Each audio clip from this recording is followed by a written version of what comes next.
Hello! If you also think Pain is an amazingly written villain, then you have come to the right place.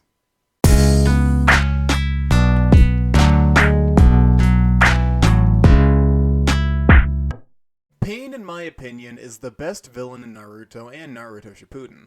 The way he perfectly contrasts Naruto is done so well, it's beautiful. You know what else is beautiful? You subscribing. Yeah, please do that. This isn't really a hot take, because as far as I know, a lot of people agree with this sentiment. But I don't think enough people appreciate what he represented very early on in fiction, before villains really started going down this route. And that's the fact that he's not wrong. Like, seriously, can we take a moment to appreciate what he does as a villain? He literally beats Naruto's ass while under heavy disadvantage, and then makes Naruto question his entire philosophy he's followed since, like, episode 1 in 2 episodes. And along with that, makes the audience question what we thought was right in the process. I'm actually really interested in making this a series on the channel, you know, why blank is an amazing villain. So, I'm going to be ranking Pain based on 3 different factors: connection to hero, backstory and reasoning for villainy, and presence. Before we start, I want to make it clear that these are my opinions and not facts, obviously, so that, you know, no one gets too mad at me. So, let's get started.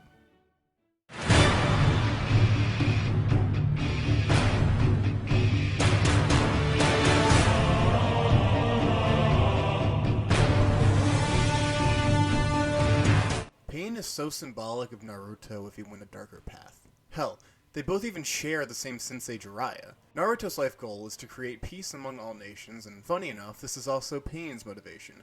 The difference is the way they go about it. Naruto doesn't have a particular plan to get there, but he thinks everyone deep down is good if they try to be. Pain has a much darker view on the world, and thinks it would be best to bring peace by making sure there's only one nation left: the Rain Village. He's got that Eren Yeager mindset going on. But not only that, he's literally a representation of Naruto's exact same goal, but twisted. That is extremely clever writing, and an amazing way that's not used often to connect a villain to a hero. I rate Pain's connection to the hero about an 8.8.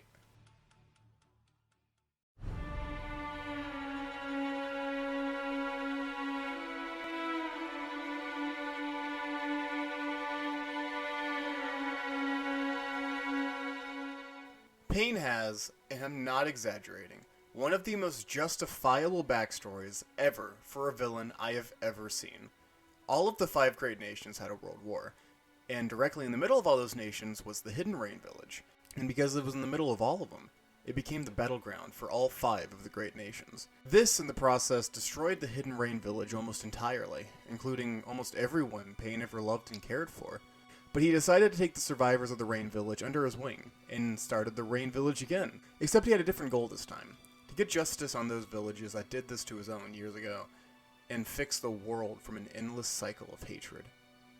So he created an organization called the Akatsuki.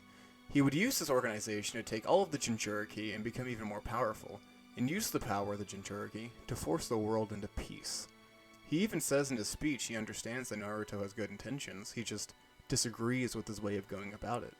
But yeah, overall, I can't say that I would have blamed him for blaming the 5 nations for all of the hatred in the world.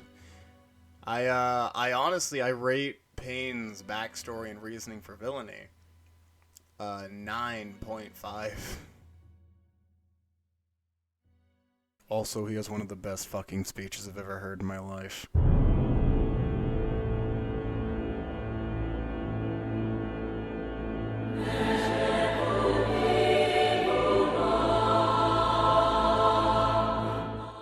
Do I really need to explain this?